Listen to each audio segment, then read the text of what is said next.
Kabanata 761. Ang mga salita ni Jaime Joe, hindi na kailangang sabihin, ay natakot sa lahat.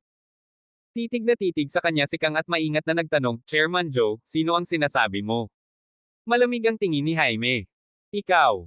Nawala ang kulay ng mukha ni Kang sa isang iglap at sinabi niya na may pilit ng ngiti, wala akong ideya kung saan kita nadismaya, Chairman Joe. Lumingon si Jaime kay Lito, ano ang sinabi mo tungkol sa kanya? Sumulyap si Kang kay Lito at tumawa ng mahina, kaya pala siya ang pinagsasabi mo. Hindi ka dapat mag-alala ng sobra sa kanya. Sayang siya na hindi man lang nakapag-aral sa universidad. Ang pagsilbihan siya ng tsaa at pagbuhos ng tubig ay hindi masamang bagay. Hehe. Napamura si Jaime at lumingon kay Asia Yin, President Yin, ganito ba ang pakikitungo ng iyong kumpanya sa talento? Ngumuso si Kang, Chairman Joe, masyado kang magalang. Anong talento mayroon siya? Kinausap ni Jaime ang lalaking nasa likuran niya, masyadong kalokohan, sampilin mo siya sa bibig. Ang payat na lalaki sa likod niya ay sumulpot sa harap ni Kang sa isang iglap, na sinampal siya sa mukha ng higit sa 10 beses.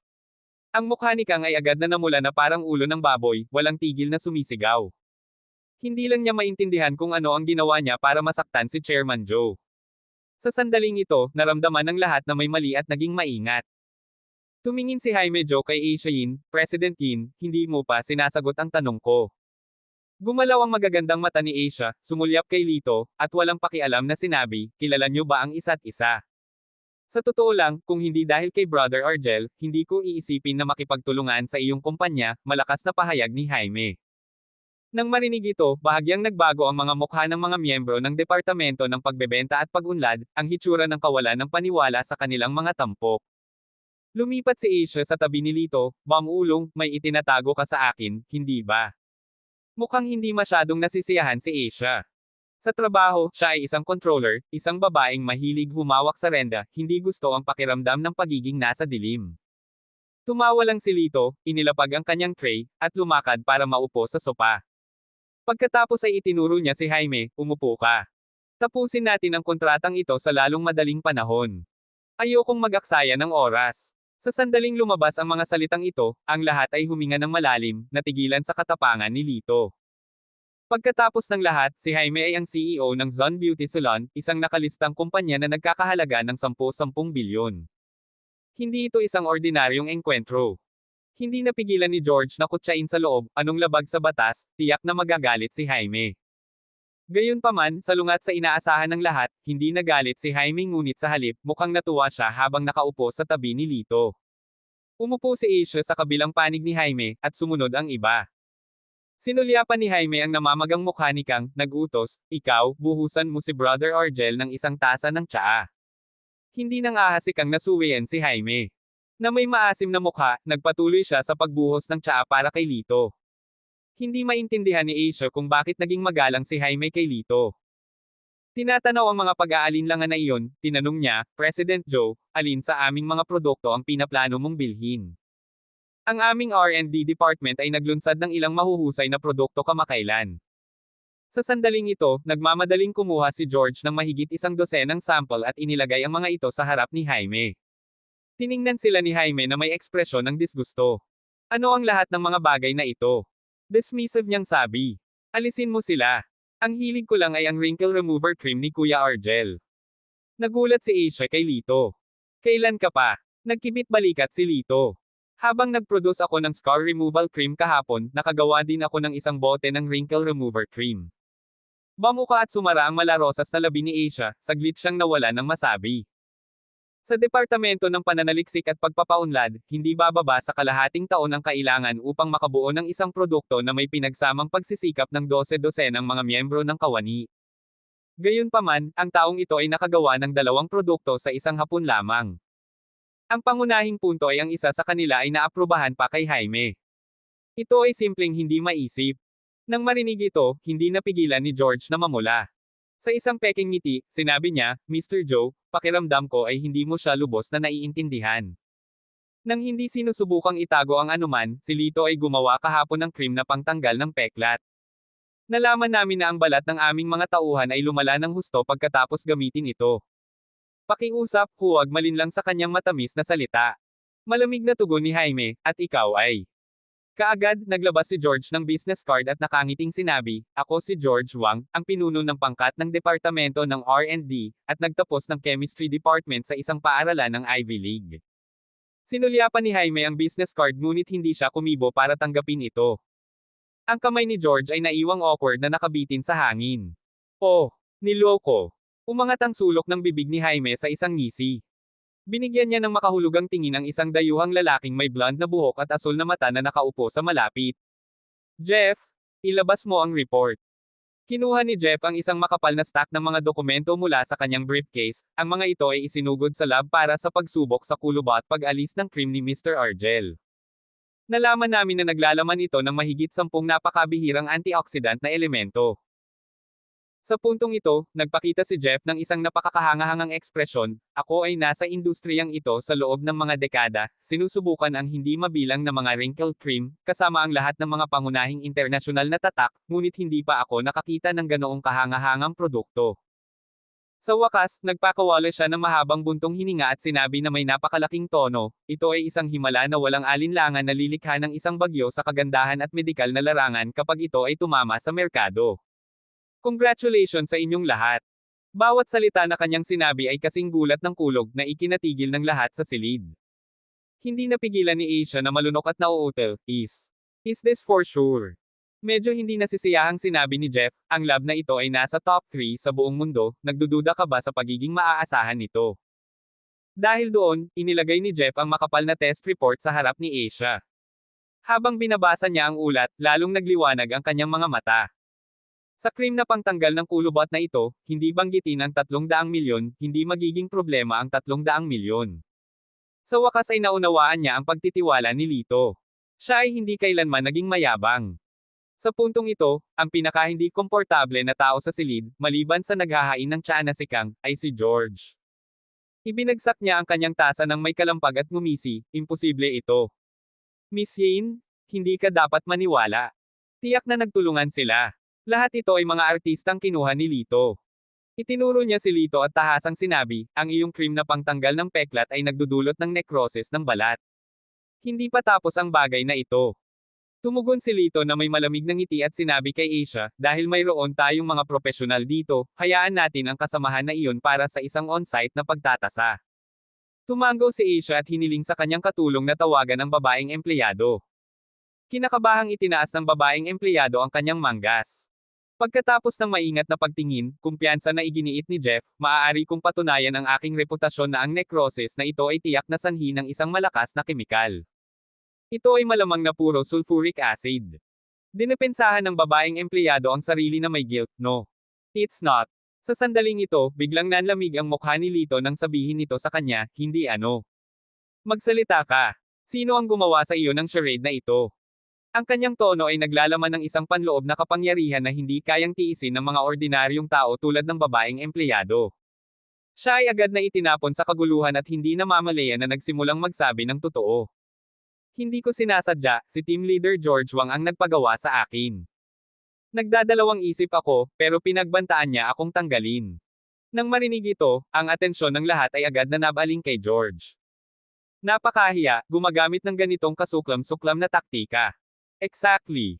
He's nothing more than a worthless prestigious university overseas graduate. His character lives much to be desired. Nakakainis. Paano nababagay ang ganyang tao para maging team leader? Ang lahat ng mga sarkastikong komentong ito ay nagdulot kay George na makaramdam ng lubos na kahihiyan at pagkabalisa. Malamig na sinabi ni Asia, "George, lahat ng ebidensya at mga testimonya ay naruroon. Wala ka nang masasabi, tama? Mayroon kang 10 minuto para mag-impake ng mga gamit mo. Ayaw na kitang makita." Kumuyam ang mga kamao ni George hanggang sa pumutok, at aalis na sana siya. Sandali lang. Sa sandaling ito, pinigilan siya ni Lito at may inilabas sa kanyang bulsa. Nang makita iyon, nagsikip ang mga mata ni George na para bang siya ay labis na napahiya. Para naman kay Len, hindi niya napigilang mapatawa, ang taong ito ay nagtataglay ng sama ng loob. Ang hawak ni Lito sa kanyang kamay ay ang naunang nabanggit na bote ng whitening serum. Inikot-ikot ang serum ng masaya, sinabi ni Lito, "Sinabi mo kanina na kung makakamit ko ang 300 milyon na layunin, iinuman mo ito." Sinulyapan niya si Asia, nagtanong, President Yin, ang pagpirma ba ng kontrata sa Zon Beauty Salon ay binibilang-bilang pagkumpleto ng aking layunin? Tumango si Asia, syempre. Pabayaan ang pakikipagtulungan sa Zon Beauty Salon, ang cream na pangtanggal ng kulubot lamang ay maaaring gumawa ng magandang kapalaran sa Maynel. Inihagis ni Lito ang whitening serum kay George, uminom. Ang mukha ni George ay sobrang mapatla, ang kanyang mga kalamnan sa pisngi ay marahas na kumikibot, Lito, ganito ka ba talaga kawalang puso? Nagkibit balikat si Lito, tahimik. Naramdaman ng matatalim na tingin mula sa buong paligid, si George, na wala nang maaatrasan, ay inipit ang kanyang ilong at ininom ang serum. Nang matapos siyang uminom ay napuno ng matinding sakit ang mukha niya. Muntik na siyang masuka, tinakpan ang bibig at tumakbo patungo sa banyo. Sa sandaling ito, sinabi ng isang babaeng empleyado kay Asia, President Yin, may gusto akong sabihin, ang cream na pangtanggal ng peklat ni Lito ay talagang mabisa. Paggising ko kaninang umaga, nakita ko na ang peklat ay ganap na nawala. Ibinaling ng lahat ang kanilang mga mata kay Lito, ang kanilang mga titig ay nagdadala ng parehong inggit at paghanga. Lumapit ang pinuno ng Departamento ng Pananaliksik, tinapik si Lito sa balikat, at sinabing, paano kung pumasok ka sa trabaho sa aming departamento, Lito? Hahayaan ko ang departamento ng HR na iangat ka. Agad na sumagot si Romero mula sa Departamento ng Pagbebenta, hindi naman, siya ay kabilang sa aming Departamento ng Pagbebenta, walang sino man ang makakapag-poach sa kanya. Tinuwanan ito ni Lito, we'll see, we'll see. Tumawa si Len, na nagsasabing, kalahating oras lang ang nakalipas, ang taong ito ay itinatapon na ng iba, ngunit ngayon ay bigla na lang siyang in demand. Bagay na bagay siya. Tumingin si Asia kay Lito ngunit walang ngiti sa kanyang magandang mukha, sa halip ay may nag-aalalang tingin sa kanyang mga mata. Pagkatapos, ang magkabilang panig ay nagkaroon ng talakayan tungkol sa kanilang pakikipagtulungan, binalangkas ang kontrata at umalis si Jaime kasama ang kanyang grupo. Dapat kang pumunta sa aking opisina. Sinabi ni Asia kay Lito, at pagkatapos ay lumayo siya. Nagkibit balikat si Lito, matalinong babae si Asia. Baka may napansin siya. Pagdating sa opisina, isinara ni Lito ang pinto. Si Asia ay nakatayo sa tabi ng floor-to-ceiling window. Nakasuot siya ng nakakapreskong mint green na business suit. Binalangkas ng maayos na pangitaas ang kanyang payat na baywang, at sa ilalim nito ay may dalawang tuwid at may kintab na mahabang binti, isang magandang tanawin. Pinag-cross niya ang kanyang mga braso sa kanyang dibdib, tumahimik sandali sa labas ng bintana, pagkatapos ay biglang nagsabi, Lito, akala ko noong una ay nagkataon lang, dapat alam kong ikaw iyon. Tumawa si Lito, hindi ko alam kung ano ang sinasabi mo. Lumingon si Asia, kombinasyon ng lamig at paghanga na kumikislap sa kanyang mga mata ng peach blossom. Tumawa siya at sinabing, huwag kang umarte, ikaw ang unang makakapagbigay kay Toby Xiao na gumawa ng ganoong kabanges na pahayag. Kabanata 762. Nang makitang walang paraan, umupo si Lito sa sopa at diretsyong sinabing, oo, ako, ito. Tumingin sa kanya si Asia, may motibo ka sa pagsali sa Maynel, tama. Tumango si Lito, para mapalapit sa iyo. Hindi inaasahan ni Asia na ganoon siya ka-upfront, kaya medyo natarante siya. Bigla siyang nagtaas baba at medyo mayabang na sinabi, noong isang gabi, ako ang natulog sa iyo, hindi ang kabaligtaran. Nanatili si Lito na walang pangako, sa totoo lang, ang intensyon ko na mapalapit sa iyo ay hindi tungkol doon. Aksidente ang gabing iyon. Medyo nalungkot si Asia. Siya, ang nangungunang kagandahan ng lungsod, ay hindi siya maakit. Ano ang layunin kung gayon? Tumawa si Lito, ito ay isang sikreto. Nais niyang lubos na talunin si Toby Xiao sa lahat ng aspeto, maging ito ay kayamanan, katayuan sa lipunan, o mga bagay ng puso. Gusto niyang pawiin si Toby. Ngunit mas kaunti ang alam ni Asia tungkol sa mga bagay na ito, mas mabuti. Gayunpaman, dapat mong aminin na sa tulong ko, maaari kang manalo sa taya kasama si Toby Xiao, at hindi mo na kailangang pakasalan siya. Mahinahong sabi ni Lito. Tumango si Asia, oo, inaamin ko. Isaalang-alang mo itong utang na loob ko sa iyo. Tumayo si Lito, kumuha ng 2 pirasong papel mula sa kanyang bulsa at ibinigay kay Asia, ito ang mga race eta para sa pagtanggal ng peklat at kulubot na cream. Kunin mo sila. Ang gawain ko dito ay medyo tapos na. Sa pagtingin sa 2 siksik na race eta, si Asia ay natigilan. Ang mga ito ay hindi lamang 2 race eta, ngunit mahalagang mga lihim ng negosyo na potensyal na nagkakahalaga ng higit sa 100 milyon. At ang lalaking ito ay basta-basta lang silang iniabot. Inangat ni Asia ang kanyang ulo, medyo hindi makapaniwalang tumingin sa kanya, you. Really don't want any repayment. Isang matamis na ngiti ang ibinigay ni Lito, hindi na kailangan. Namilog ang mga mata ni Asia, at bigla siyang ngumisi ng nakakaloko, gusto mo ba ng isang malaking laro? Sumulyap si Lito sa kanya, halimbawa. Lumapit si Asia sa kanya, hinawakan ang kamay niya, marry me. Not for real? I don't plan to get actually married. I just want to shut up my folks at home. Nag-isip sandali si Lito, kung makita sila ni Toby na parang mag-asawa, malamang na magagalit siya. Sige, laro tayo, agad niyang pagsang-ayon. Ang balita ng Maynel na nakipag-deal sa Zon Beauty Salon ay mabilis na kumalat sa buong business circle ng Jiang City, na pumukaw ng paninibugho. Si Asia na ito ay talagang may mga kakayahan, kahit na namamahala upang makapasok sa Zon Beauty Salon. With this, she has an 80% chance of winning that bet. Haha, natatakot ako na hindi makuha ng 7th Master ang kanyang kagandahan. Maraming tao ang natuwa sa bagay na ito, na naging mainit na paksa ng chismis sa mga nakatataas na grupo. Labis mo akong binaygo. Sa tirahan ng Xiao, ang mga mata ni Toby Xiao ay napakalamig habang sinulyapan niya si George na nakatayo sa gilid. Nanginginig sa takot si George. Ikapitong Master Xiao, ginawa ko na ang aking makakaya. Sinong mag-aakala na makakagawa si Lito ng ganoong kaepektibong race 8? Talagang wala akong magawa. Lumabas ka. Winalis ni Toby ang set ng tsaa sa mesa sa sahig. Dahil sa takot, tumalikod si George at tumakbo. Lumapit si Sholdy Wooji at sinabing, Young Master, sinusuportahan ng pamilya Joe ang Zon Beauty Salon mula sa likuran. Kasama dito ang kabisera, at hindi maganda para sa atin ang makialam. Ito ay tiyak na magbibigay daan kay Miss Yin na manalo ng maaga sa kanyang taya. Hindi ba't nangangahulugan na ikaw? Hindi siya naglakas loob na tapusin ang kanyang pangungusap dahil ang ekspresyon ni Toby ay nagdilim sa sukdulan. Dinurog niya ang isang tasa sa kanyang kamay at malamig na sinabi, si Asia ang babaeng mahal ko, ako si Toby Xiao. Walang makakapagpabago nito. Di nagtagal, maraming kumpanya sa ilalim ng banner ng Yin family sa Jiang City ang dumanas ng maraming sirang kontrata na nagresulta sa matinding pagkalugi. Makikita ng sino mang may malinaw na mga mata kung sino ang nagdudulot ng gulo sa likod ng mga eksena. Madam, anong gagawin natin? Kung magpapatuloy ang mga bagay na ito, hindi na magtatagal ang Yin family bago tayo malugi.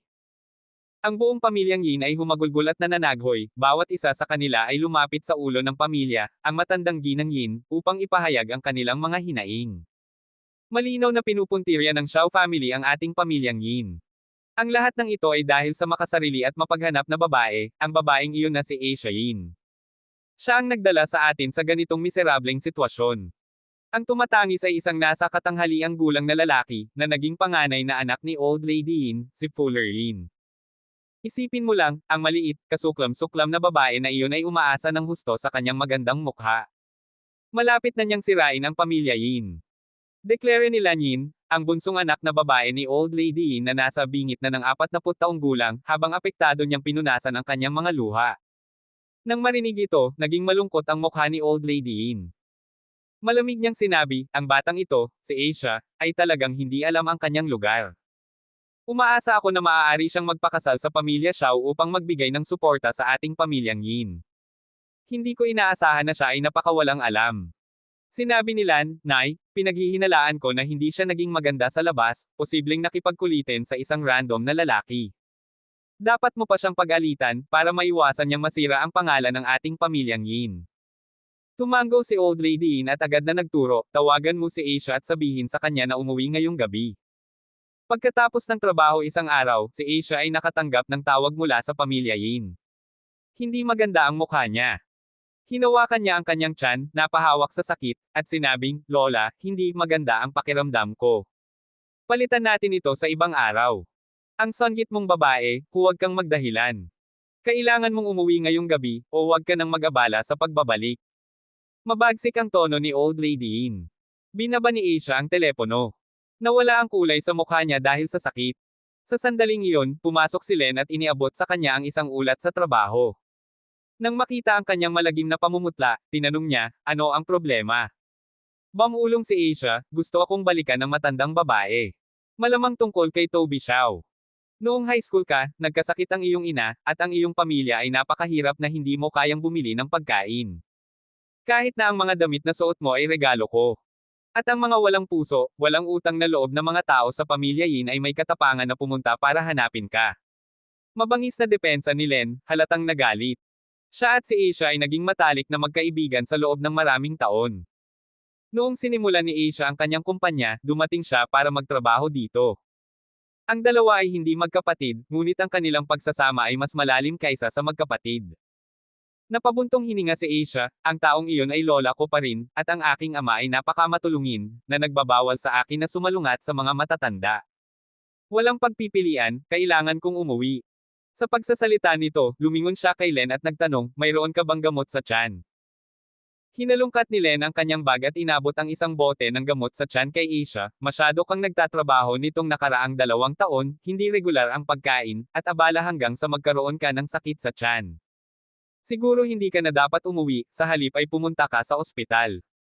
Umiling si Asia, hindi na kailangan, kaya ko itong hawakan ng gamot. Nasanay na ako sa nakalipas na 3 taon. Nako, hindi ka talaga marunong mag-ingat sa sarili mo. Walang magawa si Len, nakipag-appointment ako sa isang beauty salon. I should go. Bye. Nang umalis si Len, biglang pumasok si Lito sa opisina at sinabi kay Asia, sasama ako sa iyo. Nagulat si Asia saglit ngunit hindi nagtagal ay naisip na ito ay isang magandang ideya. Kung tutuusin, babalik siya ngayon para linawin sa kanyang pamilya na hindi siya magpapakasal kay Toby Xiao. Magandang ideya na isama si Lito bilang isang kalasag. Nang makapag-impake na ng kanilang mga gamit, sumakay si Lito sa kotse ni Asia, at umalis ang dalawa patungo sa tahanan ng pamilya Yin. Ang lumang bahay ng pamilya Yin ay matatagpuan sa isang medyo kilalang mayayamang distrito ng Jiang City. Gayunpaman, dahil sa limitadong mga ari-arian ng pamilya Yin, sila ay hindi hihigit sa isang pangalawang antas ng pamilya, kaya ang kanilang tahanan ay hindi masyadong maluho, isang regular na villa lamang. Nang pumasok si Asia sa bahay ng pamilya Yin, isang binata ang lumapit na may ngiti. Oh, tingnan mo kung sino ang bumalik, Miss Yin. Baka sa boses ng lalaki ang nakakatakot na panunuya. Siya ay anak ni Fuller Yin, ang nakatatandang apo ni Madam Yin, si Sally Yin. Sa orihinal, si Sally ay napagpasyahan na bilang tagapagmana ng Yin clan, ngunit dahil ang pagganap ni Asia ay namumukod tangi sa mga nakalipas na taon, kahit na higit pa sa kanya, nakaramdam siya ng krisis. Kaya naman, wala siyang ibang hinahangad kundi ang magpakasal kaagad si Asia, upang hindi maging banta sa kanyang posisyon. Sa pagharap sa pangungutya ni Sally, hindi nagsalita si Asia at direktang nilagpasan siya. Stop! Pinsan mo ako, wala ka man lang bang simpleng pasalubong sa kapatid mo? Napakasungit. Hinarang ni Sally ang dinadaanan ni Asia, malamig ang mukha. Sumagot si Asia ng walang emosyong ekspresyon, Sally, pinamahalaan mo na ang kumpanyang ipinagkatiwala sa iyo ni Lola hanggang sa bingit ng bangkarota. Kung ako sa iyo, hindi ako interesadong gumawa ng mga sarkastikong pananalita dito, sa halip ay seryosong pag-isipan kung paano mababago ang alon. Ang kanyang mga salita ay tumama kung saan masakit para kay Sally. Ang kanyang mukha ay napalitan ng galit, at hindi siya makapagsalita. Kawawa ka, maglakas loob kang kutsain ako. Itinaas ni Sally ang kanyang kamay, malapit ng damapo. Sa sumunod na segundo, hinawakan ang kanyang kamay, na sinundan ng isang alon ng matinding sakit. Walang emosyong sinabi ni Lito, humihingi ng tawad sa kanya. Si Sally, sa sobrang sakit, ay pawis na pawis, humihingal, at sumigaw, Lola! Lola! Sa sandaling ito, isang malaking grupo ng mga tao ang lumabas mula sa interior room, sa pangunguna ni Lola Yin na may pilak na buhok. Sumunod sa kanya sina Fuller at Lan, kasama ang maraming nakababatang lalaki at babae. Ang nakababatang henerasyon ay nasiyahan sa drama, lalo na ang mga batang babae na tinamaan ng paninibugho, hinangad nila ang pamagat ni Asia na, ang pinakamagandang babae sa Jiang City, na nais nilang makuha ito para sa kanilang sarili. Lumabas si Lola Yin nang makita lamang ang kanyang mahal na apo na binyo-bully ng isang estranghero at agad na sumigaw, sino ka? Bitawan mo siya kaagad. Mahinahong sinabi ni Lito, hayaan siyang humingi ng tawad kay Asia, pagkatapos ay atres ako. Narinig ito ng lahat at naunawaan kung ano ang nangyayari. Ang pamilyang Yin, mula sa itaas hanggang sa ibaba, ay alam na sina Sally at Asia ay magkaaway, palaging nakikipagpalitan ng mga insulto kapag sila ay nagkikita. Malamang, may nasabi siyang hindi bagay ngayon. Gayunpaman, hindi naramdaman ni Lola Yin na may nagawang mali ang kanyang apo, at sinabing, ano ang mahalaga sa ilang walang katuturang salita. Hindi ito tulad ng nawalan siya ng isang piraso ng laman. Napangiti si Lito, ang munting bastos na ito ay may madungis na bibig, at nasa mood lang akong turuan siya ng leksyon ngayon. Nang marinig ito, agad na nagdilim ang mga mukha ni na Lola Yin at Fuller. Maliit na bastos. Hindi ba ito paikot-ikot na paraan ng pag-insulto sa isang nakatatanda? Iritadong sabi ni Lola Yin, at sino ka sa tingin mo? Mind your words. Isang matamis na ngiti ang ibinigay ni Lito, na ginagaya ang tono ni Lola Yin mula kanina. Ito ay isang walang katuturang pahayag, walang nawawala ng kapirasong laman, gaya ng sinabi mo. Bakit, masakit lang ba kapag tinaga ng kutsilyo ang sarili mong laman? Hindi nakaimik si Lola Yin sa sagot na ito na halos mawala ng malay. Dapat mong malaman na sa buong pamilya Yin, si Lola Yin ang kumakatawan sa pinakamataas na awtoridad. Pumanig ang lahat kay Lola Yin, walang nang ahas na magpakita ng kahit kalahating pagsuway. Sa unang pagkakataon, may isang taong nang ahas na harapin siya sa publiko, at ginawa ito ng may kumpletong katwiran. Kahit na may malalim na katusuhan si Lola Yin, hindi niya alam kung paano pa sinungalingan. Nang makitang humihinga ng malalim si Lola Yin, nagmadali si Fuller na ayusin ang mga bagay-bagay, bumaling upang pag-alitan si Asia. Asia, itong taong ito na isinama mo. Sinusubukan mo bang patayin si Lola sa galit? Ngumisi si Asia, haha, ako ba ang laging may kasalanan? Bakit hindi mo sabihin na si Sally ang nagsimula ng lahat ng ito? Ang paghingi ng tawad mula sa kanya ay sapat na. Sa sandaling ito, hindi inaasahang humigpit ang pagkakahawak ni Lito. Isang matalim at nakakatusok na tunog ng isang buto na nabali ang ibinuga mula sa palso ni Sally. Halos himatayan si Sally sa sakit. Hindi pa niya naranasan ang ganoong paghihirap sa kanyang buhay, pakiramdam na para bang mababasag ang kanyang mga buto. Apology. I apologize. Bilasan mo at bitawan mo ako. Sabik niyang bulalas. Nakangiting pinakawalan siya ni Lito. Mabilis na umatras si Sally sa likod ni Ginang Yin.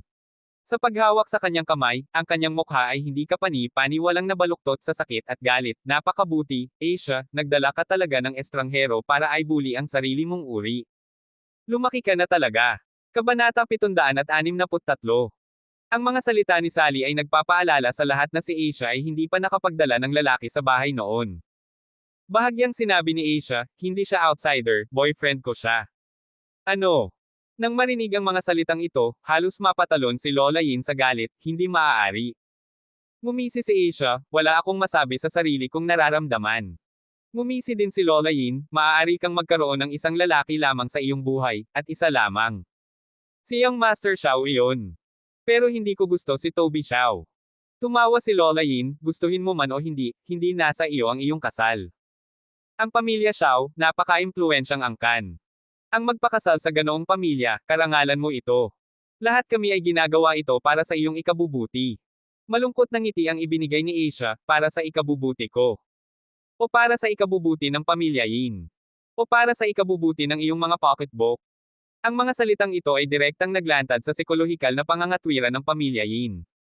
Galit na sumagot si Lola Yin, kahit ano paman, kailangan mong makipaghiwalay sa batang ito. Sa sandaling ito, iniabot ni Lito ang kanyang kamay at hinawakan ang kamay ni Asia. Tumawa siya ng mahina, I'm sorry, but you don't have the right to do that. No one can separate us. Tumingin si Lola Yin kay Lito. Sa nakikitang katamtaman nitong pananamit at kawalan ng mayabang na kilos ng mayayamang lalaki, hindi niya maiwasang umiling ng paulit-ulit. Isang magandang batang babae ang lumabas at umikot sa paligid ni Lito at Asia, ang kanyang mga mata ay nagmamasid sa kanila na parang isang set ng mga damit. Sa wakas, sumulyap siya ng patagilid kay Lito habang sinasabi kay Asia, anong klaseng panlasa mayroon ka? Kahit isang lalaki na pinulot sa tambak ng basura ay mas mabuti kaysa sa kanya. Tingnan mo ang kanyang t-shirt. Nakita ko ang mga nagtitinda nito sa park noong isang araw. Dalawa sa halagang 50. At tingnan mo ang maong na iyon, nalaban na ang mga iyon hanggang sa pumuti na siya, sock. Ang kanyang pangalan ay Mandy Yin, isa siya sa mga babae sa pamilyang Yin, napakakaakit-akit at napakaganda. Siya dapat ang maging sentro ng papuri at atensyon, ngunit laging natatabunan ng kagandahan ni Asia, madalas na hindi pinapansin, kaya nagtatanim siya ng sama ng loob sa kanya. Ang isa pang batang babae na napaka-makeup ay sumigaw, nagmamadaling mag-uwi ng isang lalaki, Asia, ganyan ka ba talaga kadesperado? Lahat ng nakababatang henerasyon ay tumawa ng mapanukso, habang pinapanood ang eksenang si Asia ang target ng panlilibak. Tumingin si Asia kay Lito, baka sa kanyang mga mata ang paghingi ng tawad. Hindi inaasahan ni Lito na ganito kahirap ang buhay ni Asia, marahan niyang pinisil ang kamay nito, bamulong, okay lang. Dahil sa sobrang pagmamahal ng dalawa, mas lalong nagdilim ang mukha ni Old Madam Yin. Well, ngayong nandito na kayong lahat, maghanda na tayo para sa hapunan.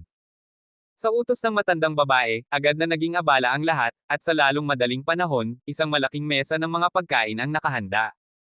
Naturally, ang matandang Madam Yin ay nakaupo sa yulunan ng mesa kasama sina Fuller at Lan sa magkabilang gilid, at ang iba ay naupo ng magkakasunod. Nang malapit nang maupo si Lito sa tabi ni Asia, umalangaw-ngaw ang boses ni Lan, "Ano? Ano ang pangalan mo?" "Lito." Ngumisi si Lan, "I'm sorry, pero parang wala ng space para sa'yo dito." Sumulyap si Lito sa mesa at sigurado, may nawawalang isang upuan. Halata sa sino man na ito ay sinadya ng pamilya Yin. Iminungkahi ni Asia, "Magdagdag ka lang ng isa pang upuan." Artificial na tumawa si Lan, ngunit wala ng mga upuan sa bahay, baka dapat na siyang kumain sa kusina. Malinaw na ang kanyang mga salita ay nilayo na ipahiya si Lito, dahil kadalasan ay mga katulong lamang ang casual na kumakain sa kusina. Ito ay malinaw na nagpapahiwatig na si Lito ay isang utusan.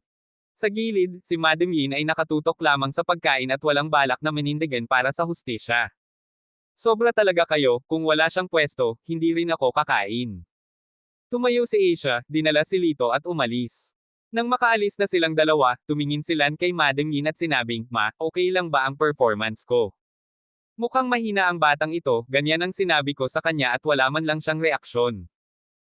Sinabi ni Fuller, "Iyan ay perpekto, ipapaliwanag natin sa kanya ang agwat sa pagitan ng mga tao, sa kalaunan ay tatakas siya sa pagkatalo, at sa oras na iyon, ang batang Asia ay masunurin lamang na mapang-asawa ni Master Xiao."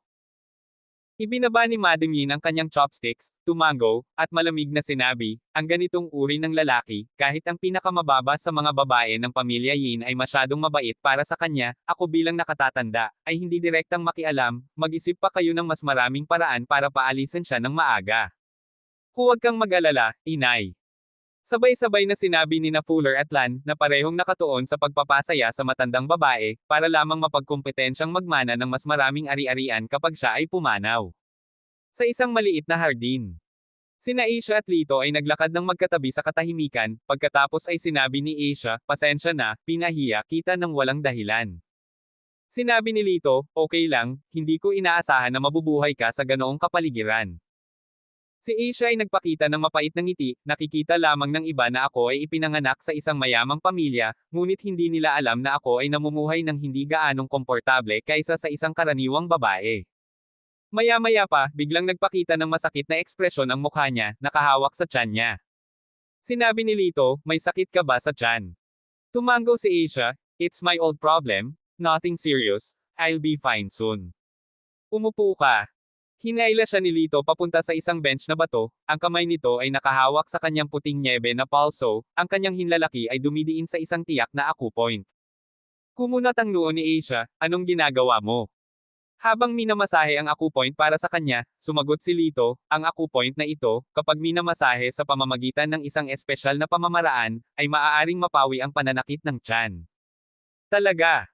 May pag-aalinlangan ngunit medyo may paniniwala, mabilis na nalaman ni Asia na talagang nakakagaan ang kanyang sakit sa tiyan. Itinaas niya ang kanyang baba gamit ang isang kamay, ang kanyang magagandang mata ay umiikot at nakatitig sa mukha ni Lito, "Ano ba talaga ang ginagawa mo? Bakit alam mo ang lahat?" Nagkibit balikat si Lito, "Wala talaga. Natuto lang ako ng kaunting tradisyonal na medicine dati." Hindi napigilan ni Asia na tuyain nakagawa ng wrinkle cream na nagpabaliw kay Jaime at nagpapagaling sa pananakit ng tiyan sa pamamagitan lamang ng ilang pagpindot na tinatawag na pag-aaral ng kaunting tradisyonal na gamot. Gayunpaman, hindi na siya nagpatuloy sa pagtatanong. Kahit na matalas siya, naramdaman niyang hindi na gustong magsalita pa si Lito. Maya-maya lang, may sumugod, sinabi kay Asia, "Grabe, nahimete si Lola."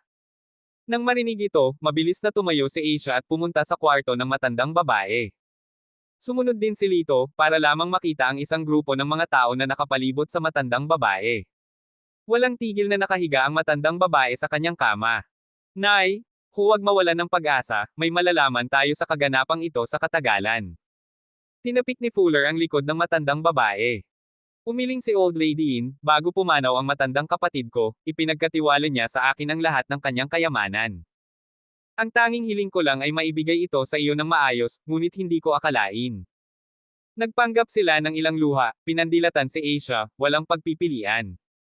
Ang ilang mga tao ay masyadong walang puso, sila ay mga walang utang na loob na lobo. Ano ba talaga ang nangyari? Tanong ni Asia. Habang mataas ang boses, sinabi ni Lan, hindi mo pa rin alam. May mga problemang lumitaw sa ilan sa mga negosyo ng pamilya natin. Sabi ng lahat ay salamat kay Master Xiao. Ang pamilyang Yin ay hinayla pababa. Natahimik si Asia bago bumulong, hahanap ako ng paraan para mabawasan ang mga pagkalugi. Hehe, ikaw lang. O yung lalaki dyan. Tumingin si Lan kay Lito ng masama. Sa walang malasakit na tono, nagtanong si Lito, so, magkano ang nawala sa inyo sa pagkakataong ito? Sa isang malamig na pag-uugali, sinabi ni Fuller, ang kabuoang pagkawala ng lahat ng aming mga proyekto ay humigit kumulang 500 milyon. Ang mga mapagkukunan ng pamilya ay lahat ay nakatali sa mga proyektong ito. Kung hindi namin ito mareresolba sa loob ng isang linggo, ang aming cash flow ay mapuputol, at kami ay mapipilitang magdeklare ng bangkarota. Nang marinig ito, lumungkot ang mukha ni Asia.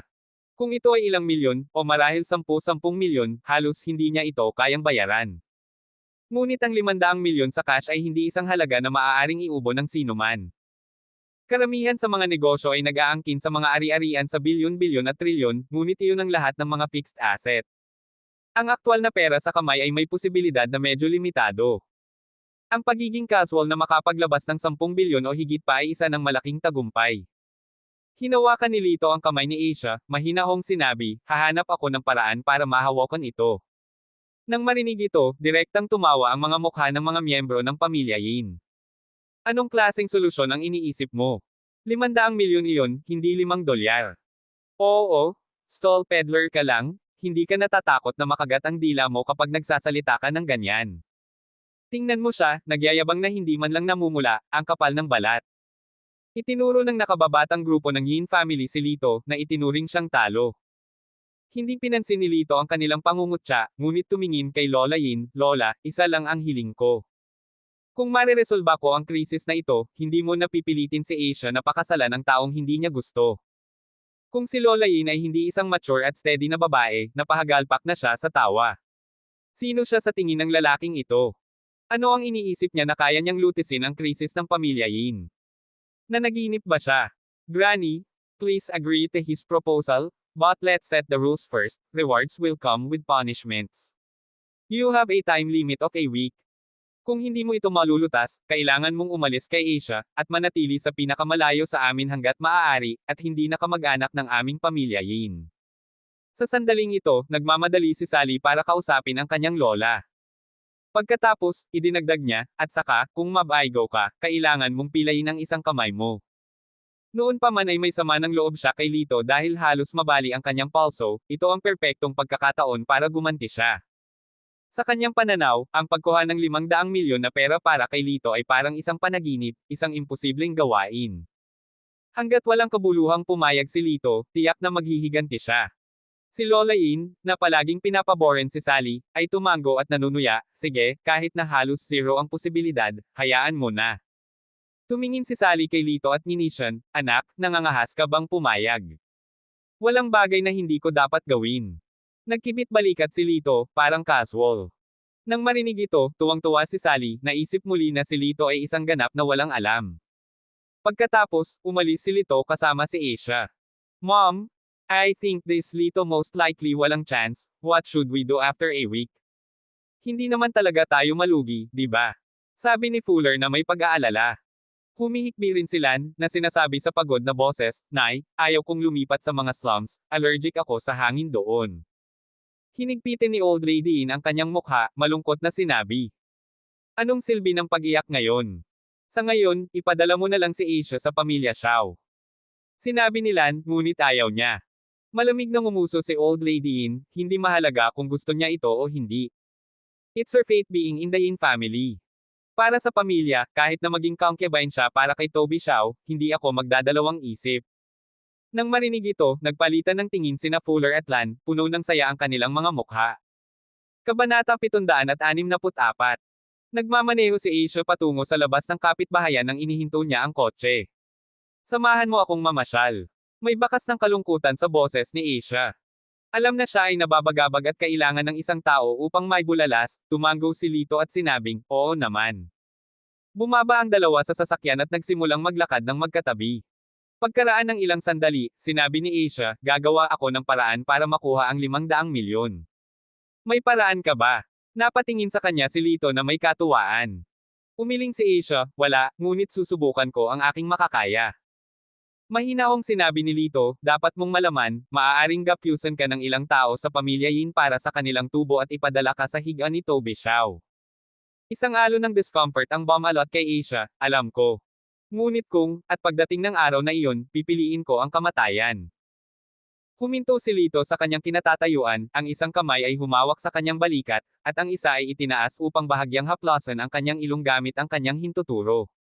Anong nasa isip mo? Hanggat nandito ako, hindi na darating ang araw na yon, he chuckled. Naluluhang mga mata at may mapait na lasa sa kanyang bibig, sinabi ni Asia, salamat. Hindi alintana kung matutupad mo ang iyong pangako, pinahahalagahan ko ang iyong layunin na aliwin ako sa mga pagsubok na ito. Maraming lalaki ang sumunod kay Asia sa lungsod ng Jiang, ngunit alam niya na wala sa kanila ang maglalakas loob na makipag-cross sa landas ni Toby Xiao para sa kanyang kapakanan. Nang magaganap ang pag-uusap na ito, may naramdaman si Lito at itinoon ang kanyang atensyon sa kagubatan sa hindi kalayuan. Bigla siyang tumakbo patungo sa kagubatan at gaya ng inaasahan, nakita niya ang isang lalaking nakasuot ng itim na maskara na sadyang nagtatago sa likod ng puno, na may hawak na kamera na kasalukuyang nagre-record. Tatakbo na sana ang lalaki ng sipain siya ni Lito na lumipad, bumalik ka at sabihin sa iyong amo, lalaruin ko siya hanggang sa huli. Dahil sa takot, ang lalaki ay tumakbo palayo sa gulat. Tauhan ba siya ni Toby Xiao? Sumimangot si Asia. Tumango si Lito, bumalik na tayo, dapat kang magpahinga. Pagkatapos ihatid si Asia sa bahay, pumunta si Lito sa paligan ni Tian Yang. Pagdating pa lang niya, bumangga siya kay Tian. Nakababalik lang mula sa labas na may sugat sa ulo, umaagos ang dugo. Tinanong ni Lito, ano ang nangyari? Napabuntong hininga si Tian, Brother Lito, wala kang ideya, dahil sa iyo, nagkagulo ang underground boxing ring sa Jiang. Matapos makinig sa salaysay ni Tian, sa wakas ay natanto ni Lito ang nangyari. Nauna nang pinatay ni Lito ang boss ng underground boxing world, si Master Liu. Dahil dito, ang underground boxing scene ay walang pinuno at magulo. Marami ang sabik na kunin ang bakanting posisyon, na humantong sa isang multi-front war kung saan walang tiyak. Sinubukan ni Tian na samantalahin ang kaguluhan, ngunit habang siya ay dating kampyon sa boxing, hindi siya nag-ensayo ng maraming taon at ang kanyang edad ay humahabol. Hindi lamang siya nakakuha ng anumang mga pakinabang, ngunit nagdusa din ng kaunti. Maging ang mga dayuhang boksingero ay dumating, isipin mo na lang kung magkano ang pera sa underground boxing scene na ito sa Jiang. Galit na sabi ni Tian habang nililinis ang dugo sa kanyang ulo. Nang marinig ito, biglang sinabi ni Lito, dalhin mo ako doon. Natigilan si Tian, hindi, Brother Lito, ang lugar na iyon ay pandemonium ngayon. Maliban kung armado ka ng assault rifle, sino mang papasok ay tiyak na masugatan. Bahagyang ngumiti si Lito, kung paano mo ito inilarawan, mas gusto kong pumunta. Isang mapait na ngiti ang ibinigay ni Tian at sinabing, sige, pupunta na tayo. Dumating sila sa dating teritoryo ng Sixth Master, ang higanteng underground boxing ring. Sa sandaling ito, ang boxing ring ay puno ng hindi bababa sa ilang libong tao. Kahit saan tumingin si Tian, ang nakikita lang niya ay mga mabilog na kalamnan at mga boksingero na tumataas ang mga hormone. Ipinakita nila ang kanilang sobrang maskuladong pang-itaas na katawan, nagsisigawan sa isa't isa, pinapagpag ng dibdib, at hinahamon ang kanilang mga kalaban. At pagkatapos, ang bawat pares ay sasabak sa isang desperadong labanan. Paminsan-minsan ay may mga taong natutamba sa entablado, at ang ilan ay binugbog hanggang mamatay sa lugar. Pero walang nakialam. Ito ay una at madugong labanan sa pinakabago nito. Ipinaliwanag ni Tian kay Lito, tingnan mo ang mga palso ng mga taong ito. Lahat sila ay may suot na iba't ibang armbands, na kumakatawan sa iba't ibang paksayon. Ang mga taong ito ay lumalaban hanggang kamatayan, at kung sino man ang manalo sa huli, ang pangkat na kanilang kinakatawan ay magkakaroon ng kontrol sa buong underworld boxing world ng Jiang City. Nasaksihan ni Lito ang isang lalaking may pumutok na eyeball, kumunot ang kanyang kilay, handa ba talaga silang ipagsapalaran ang kanilang buhay para sa kanilang mga amo? Humalaklak si Tang. Kung manalo sila, gagantimpalaan sila ng boss ng premyo na sapat para mamuhay sila ng marangya sa ilang buhay. Ipinagpalit nila ang kanilang buhay para sa kaluwalhatian at kayamanan ng kanilang kinabukasan. Pagkatapos ay mabilis na tumingin si Tian sa paligid ng field, hindi lang ang mga paksayon ng Jiang City. Mayroon ding mga paksayon mula sa ibang mga lungsod na dumating para sa isang piraso ng pie. Kumbaga, ang taunang kita ng Sixth Master noong nakaraan ay katumbas ng kita ng isang pampublikong kumpanya. Hey! Nakakatuwa! Tumango si Lito bilang pagsang-ayon. Maya-maya lang, lumapit ang isang staff na nakasuot ng work badge at sinabi kay Tian, bumalik ka na ulit. Hindi ka ba nag-clear out? Napakamot ng ulo si Tian, sumulyap kay Lito, at sinabing, pumunta ako kasama ang isang kaibigan. Tumingin ang lalaki kay Lito at tumawa, hindi kami nagbubukas sa mga manunood dito. Mangyaring umalis. Sinabi ni Lito, wala ako rito bilang isang manunood. Tawa ng tawa ang lalaki, nagtataka, huwag mong sabihing narito ka para makipag-away. This is a death match tonight. Ang tinatawag na death match, gaya ng ipinahihiwatig ng pangalan, ang isang suntok ay maaaring nakamamatay, na ang bawat isa ay responsable para sa kanyang sariling buhay o kamatayan. Alam ko. Tumango si Lito.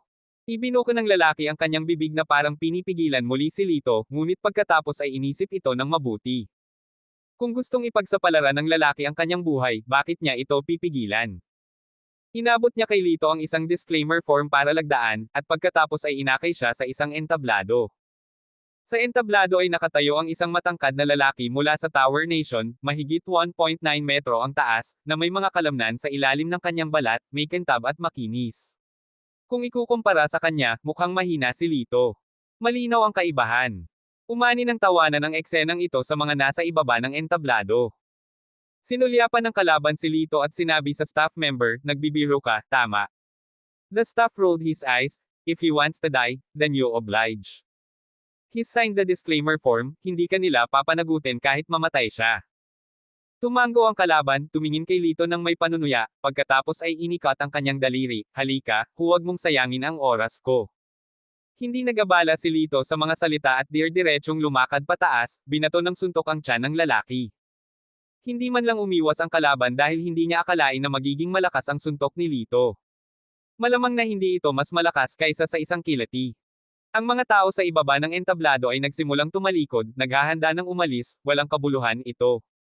Gayunpaman, sa kanilang pagtalikod, isang figure ang pinadalang lumipad mula sa ring, nabasag ang rehas at nahulog sa entablado. Napabuntong hininga ang iba at lumingon sa likod, tanging ang matipunong lalaki na nakatayong 1.9 metro ang taas. Nakahawak siya sa tiyan niya, ang mukha niya ang epitome ng matinding sakit. Hindi naman pwede diba? Napapikit ang lahat, hindi makapaniwala sa nakikita, ibinalik nila ang tingin sa ring. Naglakad si Lito sa gilid ng ring, walang pakialam na tumingin sa paligid at dahan-daang nagsabi, may kukuha pa ba? Siya na. Biglang itinuro ng isa sa mga boksingero si Lito at sumigaw, siya ang isa. Siya ang pumatay kay Boss Sixth. Nang marinig ito, nanlaki ang mga mata ng lahat sa pagtataka. Alam ng lahat na si Boss Sixth ay pinatay ng isang kahangahangang binata sa isang suntok. Sa isip ng lahat, ang binatang ito ay dapat na matipuno at nakakatakot. Ngunit sino nga ba ang mag-aasam ng ganito kaguwapong binata? Ang matipunong lalaking nakahandusay sa sahig ay nakadama ng matinding panghihinayang. Paano siya naging malas na nakilala ang mabigat na kalaban na ito? Mabilis na nakarating ang balitang ito sa mga boss sa likod ng malaking screen, marami sa kanila ang umatras nang mabalitaan na siya ang taong pumatay kay Boss Sixth. After all, Boss Sixth was renowned. Para mapatay ng binatang ito si Boss Sixth sa isang suntok, maaari siyang maging kahit ano maliban sa ordinaryo. Noon lang, isang lalaking may lahi ang umakyat sa ring. My name is Michael. Lalabanan kita. Nagsalita ang lalaki sa medyo hindi matatag na lokal. Ano, buong bundok siya. Nang makita ng karamihan ang lalaking ibang lahi na ito na mahigit 2 metro ang taas, na may mahusay na mga kalamnan, sila ay sumigaw ng may pagtataka. Ang kanyang kamao lamang ay 4 hanggang 5 beses na mas malaki kaysa sa isang regular na tao. Siya ay tunay na isang higanteng King Kong. Nang makita si Michael, naging malungkot ang mukha ni Tian. Si Michael ang kampyon ng World Gold Belt noong nakaraang taon. Siya ay may likas na super lakas. Balitang-balita na noong kabataan niya, minsan niyang dinurog ang ulo ng isang tao sa isang suntok. Nakulong siya sa kulungan ng mabigat na binabantayang mundo, ngunit halos matagumpay na nakatakas gamit ang kanyang mga kamay na bakal. Sa huli, tumagal ng 5 beses sa normal na doses ng pampamanhid sa kanya. Nang marinig ang pangalang Michael, ang lahat ng mga boksingero na naruroon ay naging hindi gaanong positibo sa mga pagkakataon ni Lito. Sa kabila ng mga kahangahangang kasanayan ng bata, ang pisikal na pagkakaiba ay mahirap pagtagumpayan. Bilang isang ibang lahi, si Michael ay likas na nagtataglay ng pisikal na kalamangan. Kahit na ang pinakapinong mga diskarte sa boxing ay walang silbi laban sa gayong ganap na lakas. Dapat aminin mo na ngayon ang pagkatalo ay mas mabuti kaysa mamatay. Tama, bata, siguradong hindi ka kakampi ni Michael. Maaari kanyang patagin sa isang sampal. Ang bawat isa ay nagpalitan ng mga pahayag ng sunod-sunod, walang nag-aakalang may pagkakataon si Lito.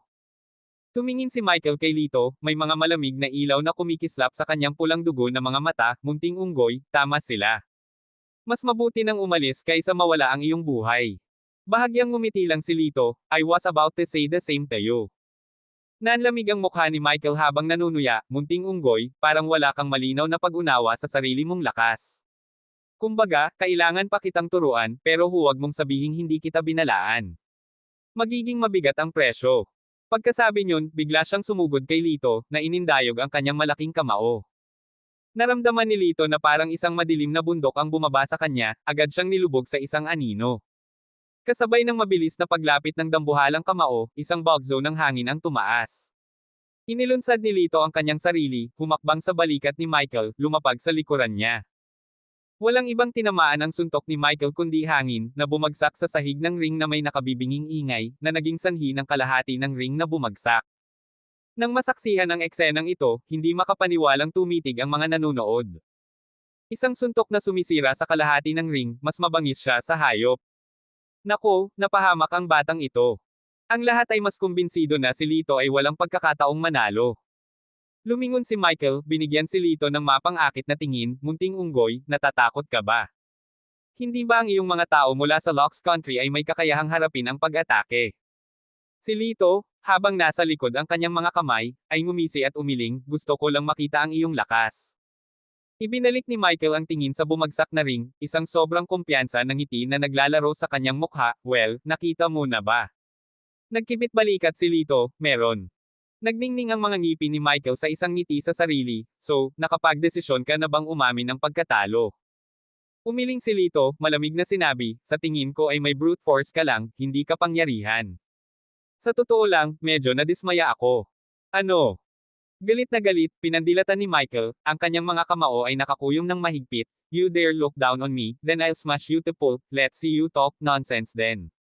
Kabanata 765. Nakakahiya naman sa amin mula sa Lox. May galit na bulalas. Gayunpaman, ipinagtanggol ng ilan si Lito, ang ipinakita niya ay ang supremacy ng lahi, kung kaya mo, bakit hindi mo siya hamanin? Sa arena, kaagad pagkatapos magsalita si Michael, ang kanyang kamao ay muling hamampas sa mukha ni Lito. Ang suntok na ito ay mas malakas kaysa sa mga nauna, malinaw na may layuning kitilin ang buhay ni Lito. Si Tian ay nakaranas ng hindi mabilang na mga labanan sa buhay at kamatayan, ngunit sa pagharap sa ganoong pagkakaiba sa kapangyarihan, hindi niya kayang panoorin. Kung dama po ang suntok na ito, malamang natapos na si Lito. Iwasan mo. Ang puso ng maraming tao ay naninikip sa takot. Gayunpaman, si Lito sa entablado ay kasing tatag ng bundok, hindi nagpapakita ng gulat, at may bakas pa ng ngiti sa gilid ng kanyang bibig. Sa isang iglap ay nasa harapan na niya ang kamao. Biglang gumalaw si Lito, umikot para tumayo sa harap ni Michael, hinawakan ang kanyang palso, at walang kahirap-hirap na inilihis ang kanyang lakas, pagkatapos ay sinimulan niyang dahan-daang manipulahin ito sa isang napaka-espesyal na paraan. Natigilan ang lahat sa ibaba ng entablado, itong batang ito. Nagsasanay ba talaga siya ng Tai Chi? Ano, ang ganitong uri ng wellness exercise ay maaaring lumitaw sa yugto ng boxing, ito ba ay isang biro?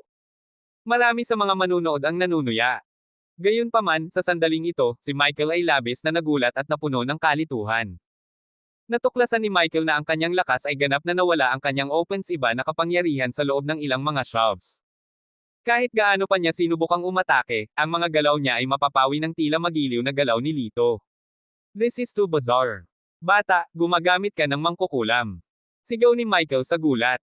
Itinaas ni Lito ang gilid ng kanyang bibig at sinabing, hindi ito pangkukulam, ito ay sining. Sa mga salitang ito, naging mataimtim ang kanyang ekspresyon, iginuhit ng kanyang mga kamay ang pattern ng yin at yang na isda sa kanyang dibdib, at pagkatapos ay marahas niyang itinulak pasulong, tinamaan ang kanyang mga palad sa dibdib ni Michael. Ang hampas ng palad na ito ay tila hindi nakakapinsala. Gayunpaman, naramdaman ni Michael ang isang malakas na puwersa na paparating sa kanya na nagpaatre sa kanya ng hindi mapigilan. Sa huli ay nahulog siya sa ring. Pagtingin sa ibaba, nakita ni Michael ang isang hugis palad na dent na lumilitaw sa kanyang maitim na dibdib. Ang kanyang mga mata ay nanginginig ng hindi mapigilan, at ang kanyang mukha ay puno ng pagkabigla. Tumayo si Lito sa gilid ng sirang ring at nagtanong, gusto mo pa bang magpatuloy? Pilit na nilunok ni Michael ang madugong lasa sa kanyang bibig, pagkatapos ay tumayo, bahagyang tumango kay Lito, nanalo ka. Sa sandaling lumabas ang mga salitang ito, tumahimik ang venue. Nagpalipat-lipat ang tingin ng karamihan kina Michael at Lito. Nanalo siya. Itong ordinaryong mukhang binata ang nagpaamin kay Michael ng pagkatalo. Ang aking salita, ito ay hindi lamang isang tagumpay. Ito ay tulad ng pagdedeklara sa mundo na ang agwat sa pagitan ng mga lahi ay hindi malulutas. Mas maririnig ang paghinga ng mga boksingero habang tuwang-tuwa silang nakakuyom ang kanilang mga kamao, boss is awesome. Sa pagsuko ni Michael, natural na hindi na nang ahas ang ibang mga boksingero na hamanin si Lito, na naging hindi mapag-aalinlangan ng kampyon. Noon lang, biglang humakbang pasulong ang isang lalaking nasa katanghaliang gulang, nakasuot ng matingkad na pulang leather jacket at nakasuot ng mohawk na hairstyle, nakahawig ng isang strutting rooster. Ano, ito ay si Red Dragon. May nakakilala sa lalaki at napabulalas. Nang marinig ang pangalan ng Red Dragon, lahat ay natakot at hindi na sila nang ahas na huminga, isa-isa nilang niyuko ang kanilang mga ulo at tumabi. Red Dragon? Dapat isa siya sa 5 dragon sa Jiang City, naisip ni Lito. Lumakad ang lalaki sa gilid ng ring, tumingin kay Michael ng malamig na tingin, at awkward na ibinaba ni Michael ang kanyang ulo, sorry, boss. Diretso ang paghagis ng lalaki ng isang balumbon ng pera sa mukha ni Michael, kunin mo ang pera mo at umalis ka, walang kwentang bagay. Hindi umimik si Michael, tumingkayad lang para kunin ang pera, at saka siya nagbilang, bakit mas kaunti? Ngumuso ang lalaki, yung walang kwentang gintong sinturon, umasa pa ako na mapag-isa mo ang underground boxing ring para sa akin. Maswerte ka para lang makuha ang pera, kunin mo at lumabas ka. You're going too far. You're not a man of your word. Sigaw ni Michael, winawagayway ang kanyang mga braso. Agad na lumapit ang ilang mga bodyguard, lahat ng matatayog na itim, ay pumalibot kay Michael, isipin ang mga patakaran, kung hindi, magduruse ka. Wala nang masabi pa si Michael, pagkatapos ay nakiusap, boss, pakibigay naman ng kaunti, kahit kalahati lang na bayad, naghihintay ang anak ko para sa kanyang pagpapagamot. Tumingin sa kanya si Red Dragon ng walang pag-aalinlangan, naiinip na sinabi, iyan lang ang makukuha mo. Umalis ka kaagad, kung hindi, pipilitin kita ng mga tao, at hindi ka kikita ng kahit isang sentimo. Medyo natakot si Michael, hindi na nagsalita pa, at, nabigo, tumalikod at umalis. Agad na lumingon ang pulang dragon kay Lito, ngumiti ng malapad. Anak, kanino ka nagtatrabaho? Doblehin ko ang sahod mo kung ipaglalaban mo ako ngayon. Tinaasan lang ng kilay ni Lito ang Red Dragon, at, sino ka? Nagtaas ng dibdib si Red Dragon at sumagot sa malakas na boses, narinig mo na ba ang 5 dragon ng Jiang City? Isa ako sa kanila. Tinatawag ako ng mga kaibigan ko sa kalye ng Red Dragon, ngunit ang tunay kong pangalan ay Kai Zhang. Kung iisipin kung gaano kakagaling, maaari mo akong tawaging Kuya Kai. Ang kanyang mga salita ay nagpapahiwatig na ang pagtawag sa kanya na Kuya Kai ay isang karangalan sa sarili nitong karapatan. Tumawa si Lito at tumalon pababa mula sa ring. Naglakad siya papunta kay Kai, tinitigan siya saglit bago maayos na dumaan sa kanya. Hindi pinapansin ang egotistical na poster ni Kai, si Lito ay tumungo sa labasan. Nagmamasid ang mga tao ng may curious na mga mata habang lumalakad si Lito, nag-iiwan ng mga nagtatagal na tanong sa kanyang pagkatulala. Binilisan ni Lito ang kanyang lakad, tinawag ni Lito ang malaking lalaking nakasunod sa kanya, hoy, malaking lalaki. Huminto ang lalaking kilala bilang Michael at humarap kay Lito, bakas ng sariwang dugo ang kanyang bibig, you calling me. Tumango si Lito, aalis ka ba ng ganon-ganon lang? Isang mapait na ngiti ang pinakawala ni Michael. Ano pa bang magagawa ko? Masyado kang malakas para sa akin. Itinuro ni Lito si Kai, may utang pa siya sa iyo na pera na halos itinaya mo ang iyong buhay. Hahayaan mo lang bang lokohin ka niya? Sinulyapan ni Michael si Kai at umiling, I'm not okay with it. Kung mas bata pa ako, malamang ay nabasag ko ang ulo niya sa isang suntok. Naka-cross arms, nginitian ni Lito si Michael, maaari mo pa ring bagsakan ang ulo niya ng suntok. Iyon ay hindi maaari, Michael wistfully na sinabi. Kung papatayin ko siya, hindi ako makakalabas sa lugar na ito ng buhay. Hindi ako natatakot sa kamatayan, ngunit mayroon akong asawa at anak na babae. Hindi sila makakaligtas nang wala ako. Sa pagbanggit ng kanyang asawa at anak na babae, isang hindi inaasahang lamang ang bumalot sa masungit na mukha ni Michael, na nagpapahiwatig ng lambot sa loob. Tiningnan ni Lito ang ekspresyon ni Michael, ang kanyang mga mata ay kumikislap, pagkatapos ay sinabi niya, ayos lang, sige basagin mo ang kanyang bungo. Ako ang sisisihin. Ha! Natigilan si Michael. Not to mention Michael, natigilan din yung iba. Galit na galit si Kai kaya namutla ang mukha niya, bata, bantayan mo ang bibig mo. Ni hindi ka tumitingin sa salamin. Sa harap ng Red Dragon ko, magsalita ka lang. Ikaw at ang itim na lalaking iyon ay mga surot lang sa ilalim ng aking mga paa. Maaari kitang durugin anumang oras kung gugustuhin ko. Naikuyom ni Michael ang kanyang mga kamao at tumingin kay Lito. Tumango si Lito sa kanya. Mariing tumango si Michael at sinugod si Kai. Hinaranggan siya ng mga bodyguard, ngunit nang magalit si Michael, para siyang mabangis na hayop, na pinalayas ang mga bodyguard na iyon nang wala pang isang segundo. Hinawakan niya ang kwelyo ni Kai at itinaas, sino ang sinabi mong itim na lalaki? Sino ang bog? Si Kai ay natakot na at namumutla. Ninatngat niya ang kanyang mga ngipin at sumigaw pagkaraan ng ilang sandali, napakalakas ng loob ninyong bastyusan ako ng ganito. Kung masaktan man ako kahit kaunti, wala kayong matutuluyan sa lungsod na ito. Ginagaranti ako sa inyo, wala kayong lugar na mapaglilibingan ng inyong mga katawan.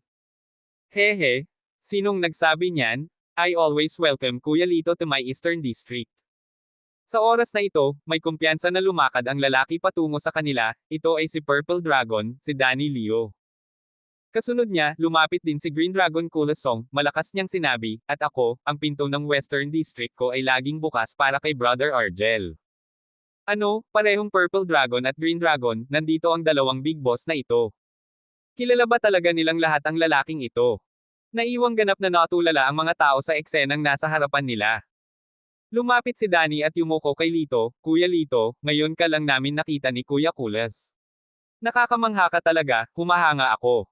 Sumunod si Kulas, hanga rin ako. Sa hinaharap, aasa kaming dalawa sa iyo. Habang nag-uusap sila, nagpalitan ng tingin sina Danny at Kulas. Ang dalawang ito ay napakamatalim na mga individual. Mula sa dati nilang pagkikita ni Lito, hanggang sa pagsaksi sa kanyang lakas ngayon, lubos nilang nakilala ang banta ni Lito. Ang ganitong uri ng tila ordinaryong tao na maaaring kumitil ng buhay anumang oras para siyang buwaya na nakatago sa ilalim ng tubig, hindi mo alam kung ano ang kanyang kaya. Napakalinaw din ng intensyon ni Danny at Kulas. Handa silang maging kaalyado ni Lito, at tanggapin ang kanyang mga utos. Ang pahayag na ito ay nagdulot ng malaking pagtataka sa karamihan. Halos malaglag ang kanilang mga panga. Anong uri ng mga figure ang limang dragon ng Jiang City sa Underworld? Talagang nagkukusa sila na paboran ang binatang ito. Ang tingin ng mga tao kay Lito ay biglang napuno ng malalim na paggalang. Kai, hindi mo akalain na makikita mo ang araw na ito. I'll be honest with you, matagal na kitang kinasusuklaman. Si Danny Leo, ang mga kamay sa kanyang balakang, ay mahigpit na pinayuhan si Kai. Sa limang dragons, ang reputasyon ni Kai ang pinakamasama, na may walang katapusang chismis tungkol sa kanyang mga pagpatay at panununog. Mas marami pang chismis ang pagnanasa niya sa isang babaeng college student sa isang restaurant at ninakaw niya ang babae sa kanyang nobyo. Nang gabing iyon, natulog siya sa kanya, dahilan para tumalon ang babae sa isang gusali sa kahihiyan at galit.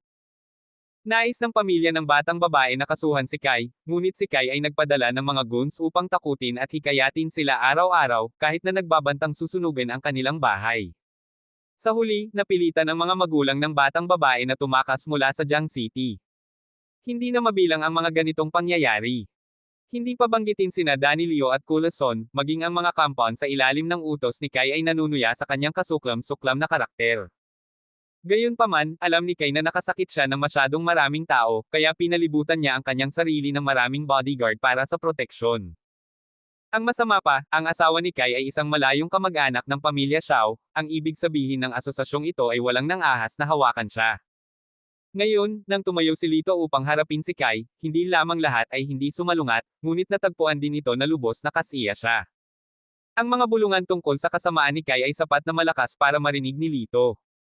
Lahat ng kaiyahiyang ginawa niya ay pinag-uusapan. Isang sardonic na ngiti ang naglaro sa mga sulok ng bibig ni Lito. Sumulyap siya kay Kai, so kamag-anak ka ng Xiao family, ha? Nakalawit sa himpapawid, ang mukha ni Kai ay namula na parang beat dahil sa pagkabulol. Ninatngat niya ang kanyang mga ngipin at sinabing, oo, natatakot ka na ba? Pabayaan na ako nitong negro. Ngumisi lang si Lito at tumingin kay Michael, sinabing, patayin ang basurang ito. Naiinip sa mahabang paghihintay, hinawakan ni Michael ang ulo ni Kai at binigyan ng isang mabangis na pisil. Sumabog ang ulo ni Kai, parang pakwan na dinudurog. Humarap si Lito sa mga tao, malakas na sinabi ni Lito, lahat, nasa akin ang pagkamatay ni Kai, ako si Lito Argel. Huwag kang magdawit ng iba. Salamat ng maaga. Lahat ay tumingin kay Lito, tahimik, sa loob ng ilang segundo, bago may nagsimulang pumalakpak. Hindi nagtagal, isang malakas na palakpakan ang sumabog mula sa daang malakas na pulutong. Good riddance. Nararapat na mamatay ang bastos na iyon na si Kai Zhang.